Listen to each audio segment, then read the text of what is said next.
blessings in the name of the Lord Jesus. Welcome to Paraclet TV, making disciples through the power of the Holy Spirit. Maraming ginawa ang Diyos sa ating mga buhay sa taong 2023 at nasa pagtingin lang natin kung ito ay pagpapala o hindi. Ano bang ibig sabihin ng pagpapala? Ito yung bagay na tinanggap natin sa Diyos, malaking man o maliit, anumang uri ito, na nagpalapit sa atin sa Diyos, ang tawag ng blessing. Dahil hindi lahat ng tumatanggap, halimbawa ng pera, para sa kanila ito ay pagpapala. Kasi marami mga drug lords, marami rin mga smugglers na tumatanggap ng milyong-milyong pera, pero ito ay hindi pagpapala na tinatawag dahil hindi naman sila napapalapit sa Diyos. Meron din mga tao na magaganda ang trabaho, para sa iba pagpapala ito, para sa iba hindi. Ano ba ang kabaliktaran ng pagpapala? Sumpa. So, minsan ang trabaho na ibinigay ng Diyos nagiging sumpa sa tao dahil imbis na mapalapit siya sa Diyos, napapalayo siya sa Diyos. So sa taong 2023, alam ko na kayo ay mayroong blessing. Sana, the best blessing you receive from the Lord. Opportunity ng ibang work? Ako, magka-work. Ako yung preservation ng family tsaka yung good health. At saka isa pa yung business na binigay sa loob. Ako work tsaka relationship. Naalis na si Dab sa kasi ay maganda ang trabaho.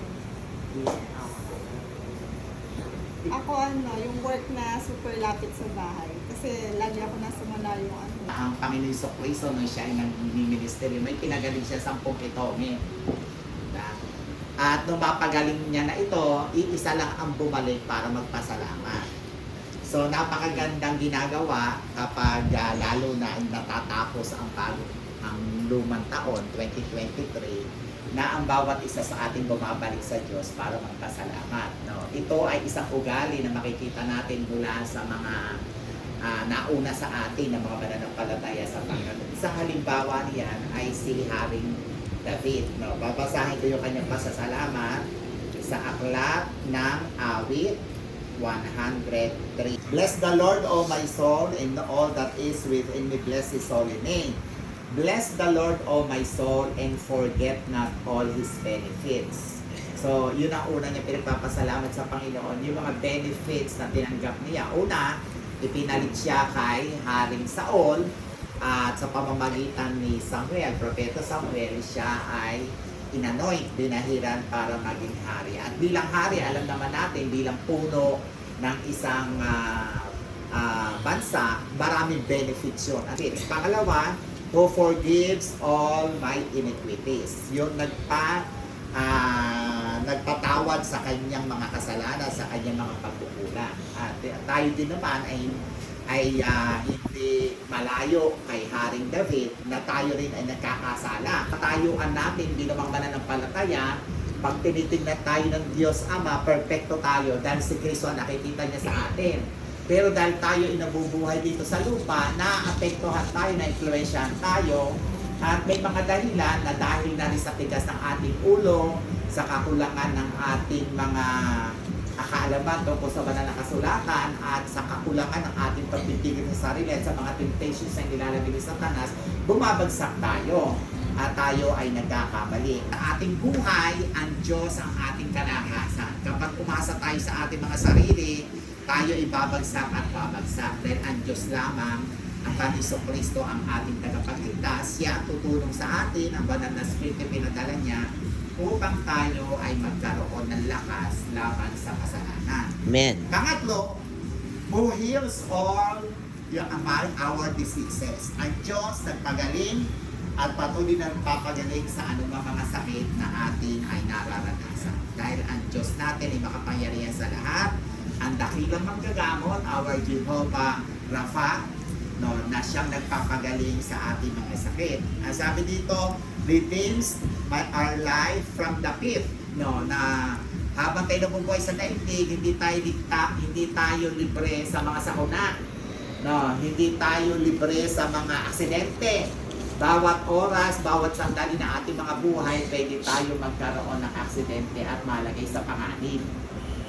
No, kaya makikita nga natin na naisulat ni Haring David sa aklat ng mga awit na even though I walk through the valley of the shadow of death, I will fear no evil. Kasi nga, sa daigdig, habang tayo naririto, lalo na tayo nagdadrive o may mga sasakyan, pumapasok kayo, umaalis kayo, lagi tayong nasa panganib. Pero ang sabi ni Haring David, ganun din siya, lalo na nga siya, parang nasa gera. Kita niya rito, ang Diyos ang siyang nagligtas sa kanya, who crowns me with steadfast love and mercy.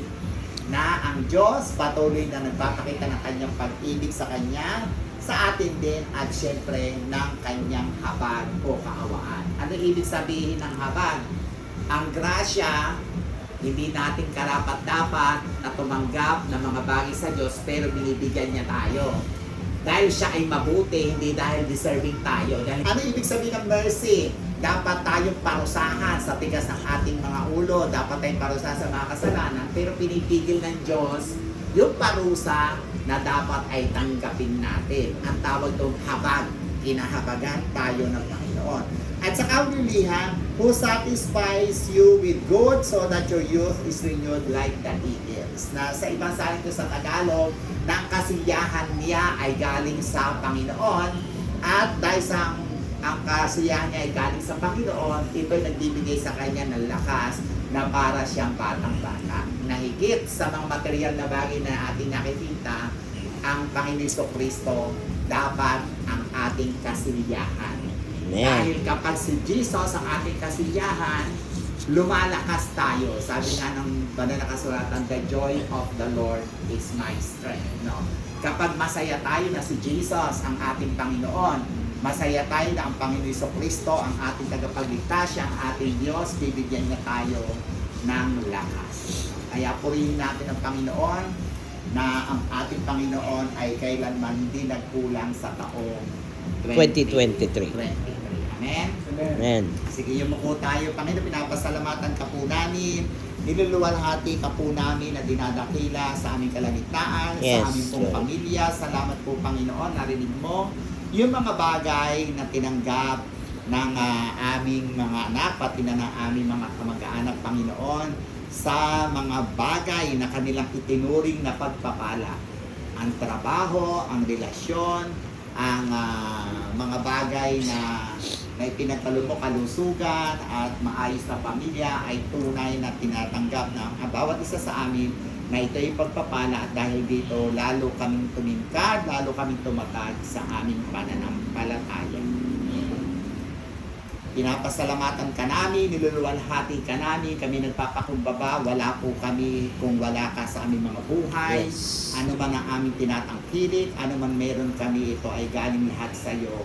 Kaya kami lumalapit, ikaw ang aming pinapasalamatan, kinikilala ka namin bilang Diyos ng aming pamilya, bilang Panginoon ng aming mga buhay at tagapagligtas ng aming mga buhay. Manatili ka po, Panginoon, sa amin habang patuloy na sinasariwa namin at inaalala mga pagpapalang ito na ipinagkaloob mo personal man o pang pamilya. Amen. Amen. Amen. Share Subscribe Jesus. Subscribe, and share share Paraclet Paraclet TV. TV. Go, go, go.